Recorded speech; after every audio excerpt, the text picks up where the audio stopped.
નમસ્કાર મિત્રો, આજે જે વાત કરવાનો છે તે સાંભળીને તમે ચોંકી જવાના છે. આગળ હું તમને પૂરો વિડીયો પણ બતાવીશ, તો વિડીયોને સ્કીપ નહીં કરતા. મિત્રો, જે વાત તમે અત્યારે ગુજરાતની અંદરમાં વાયરલ થઈ છે કે માયરા સોયા અને જયેશ સોડાની, કે જયેશ સોડાના કારણે માયરા સોયાનું મોત થયું છે, તો તેના વિડીયો તમને આખરે જોયેલા જ છે. તો ચાલો ડાયરેક્ટ મુદ્દા ઉપર આવું છું. અને આજે જે આરોપ જયેશ સોડાની માથે હતો કે માયરા સોયાનું મૃત્યુ જયેશ સોડાના કારણે થયું હતું, હવે તેમાં મોટામાં મોટો વળાંક આવ્યો છે. આખરે શું વળાંક આવ્યો છે?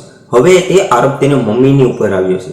કેમ તેને મમ્મીની ઉપર એ આરોપ આવ્યો છે, તો વિડીયોમાં બધું જણાવીશ, તો વિડીયોને જરાય પણ સ્કીપ નહીં કરતા, પૂરી વાત સાંભળજો.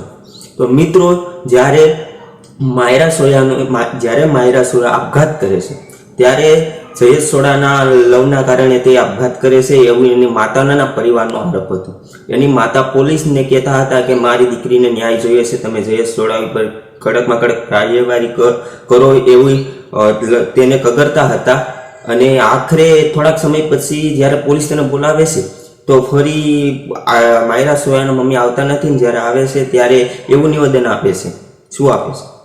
કે જયેશ સોડા સારો વ્યક્તિ છે, તે ભગવાનનો માણસ છે, ને તેના માટે એટલો પ્રેમ આખરે ક્યાંથી આવ્યો, એ સવાલ અત્યારે સોશિયલ મીડિયામાં ગુંજી રહ્યો છે.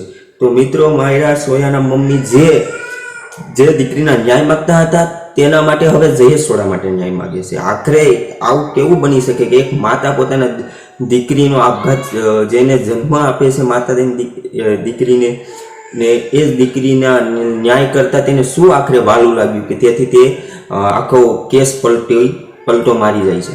તો આ હતી મિત્રો ન્યૂઝ. આખરે શું હવે આગળ વાત થઈ રહી છે તે તમને આગળના વિડીયોમાં જણાવીશ. આખરે પૂછપરછ થઈ રહી છે માયરા સોયાના માતા ઉપર કે આખરે શું જયેશ સોડા હવે તેને લાલ લડાવ્યા કે તેથી તે જયેશ સોડા તેના દીકરી કરતા વાલો લાગ્યો ફરી.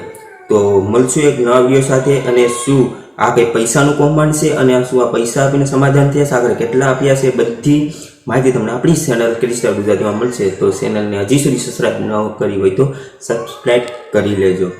Thank you.